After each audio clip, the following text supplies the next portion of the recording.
So in addition to the fodder that they get, these are the fermented local grains. We get them about an hour away in Eastern Shore, Maryland.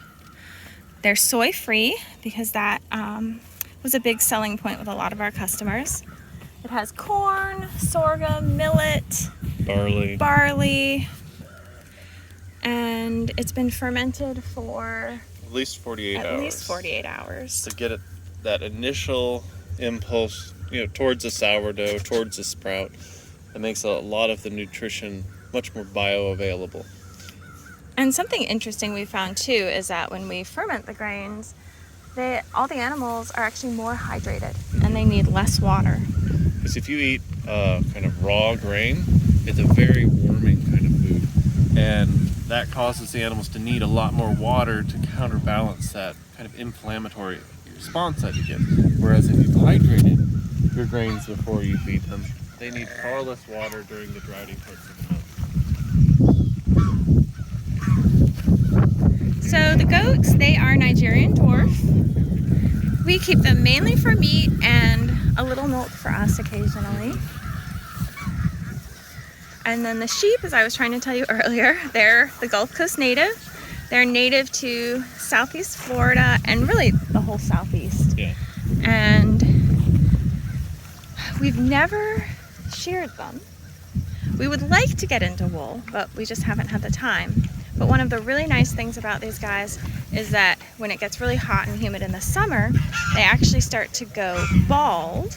Which you can sort of see. You can see on some of them. They start to go bald on their chests and their bellies.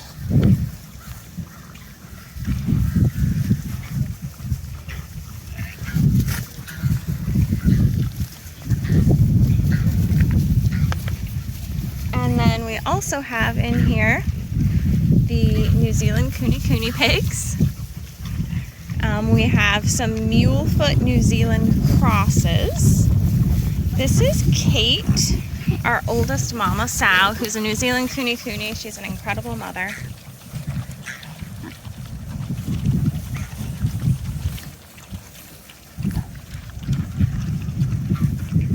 We have a flock of geese that we keep in with everyone.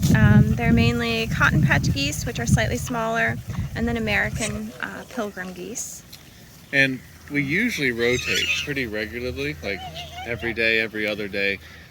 But given how droughty it's been this year, we ended up just removing the temporary fencing and letting them go wherever they could to find any patch of green. Yeah, for right now they have the full range of our 25-acre pasture field. Usually we do more of a mob grazing setting where they graze everything down, they eat absolutely everything, and then we move them immediately. And given the diversity of this group of animals, they really will eat absolutely everything. And they feel a little more competition because they know not just their fellow sheep will be eating, but the goats and the pigs and the geese. So they will gobble up anything in sight, which is that's that impulse that you want. It's almost the difference between how a grasshopper will take a bite here and a bite there, but then grasshoppers, if they reach a certain critical mass, switch into that swarming impulse. You kind of want that swarming impulse, and that's what mob grazing is about. It's stimulating that hunger, that fervor, and that's why you pack them with enough diversity, or at least enough heads per square foot. And that's what we're after here. It's finally green, but we had dry winter, dry spring, dry summer, so we weren't able to rotate them with any effectiveness. So we let them wander all the way to the edge of the field. Some places we wouldn't have normally rotated them. So we're actually pleased with how it turned out this year.